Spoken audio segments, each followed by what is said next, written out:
Captain কুল ধোনির প্রশংসায় পঞ্চমুখ মুস্তাফিজুর রহমান ফেসবুক পোস্টে তার মাহে ভাই ক্যাপশনে যা লেখা তার বঙ্গ অনুবাদ করলে কিছুটা এমন শোনাবে।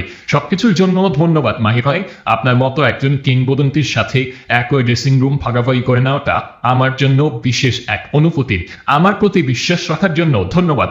আপনার কাছ থেকে মূল্যবান যা পেয়েছি তার প্রশংসা করি, আমি সেই জিনিসগুলো মনে রাখবো। শীঘ্রই আবার আপনার সাথে দেখা এবং খেলার জন্য আমি ভীষণভাবে উন্মুখ।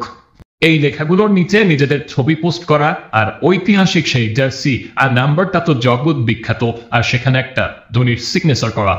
এই আসরে চেন্নাই সুপার কিংসের হয়ে আইপিএল খেলেছেন মুস্তাফিজুর রহমান। 5 বারের শিরোপাজয়ী চেন্নাই দলটিতে আছেন মহেন্দ্র সিং ধোনি। তিনি আইপিএল এর অন্যতম সফল অধিনায়ক। এই আসরে চেন্নাইকে নেতৃত্ব না দিলেও সবসময় নানা পরামর্শ দিয়ে থাকেন ক্যাপ্টেন কুল।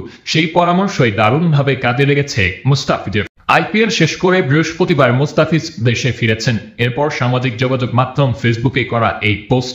মহেন্দ্র সিং ধোনি আন্তর্জাতিক ক্রিকেট থেকে অবসর নিয়েছেন অনেকদিন আগেই।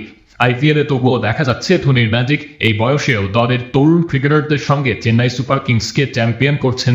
অনেকে মনে করছিলেন 2023-এর আইপিএল এর পর সমস্ত ধরনের ক্রিকেট থেকে তিনি অবসর নেবেন, তবে তা হয়নি। এবছর ধোনি খেলছেন, সেটা যেমন অবাক করা, তেমনি মুস্তাফিজের এবছর ধোনির দল চেন্নাইয়ের সুযোগ পাওয়াও ছিল অবাক করা। কথায় আছে না, কেউ যদি যা মন থেকে চায় তা সৃষ্টিকর্তা পূরণ করে দেয়, মুস্তাফিজের জন্য যেন তাই। যাই হোক, দুজনের সক্ষতা, কিংবদন্তি কিংবা মাস্টারমাইন্ড একজন ক্রিকেটারের কাছ থেকে এত কিছু শিখতে পারা, একই সাথে ড্রেসিং রুম শেয়ার করা, এক কথায় মুস্তাফিজ ঠিক যা যা বললেন, যা যা শিখলেন, এগুলো নিঃসন্দেহে মুস্তাফিজের জন্য বিশেষ কিছু, বড় কিছু।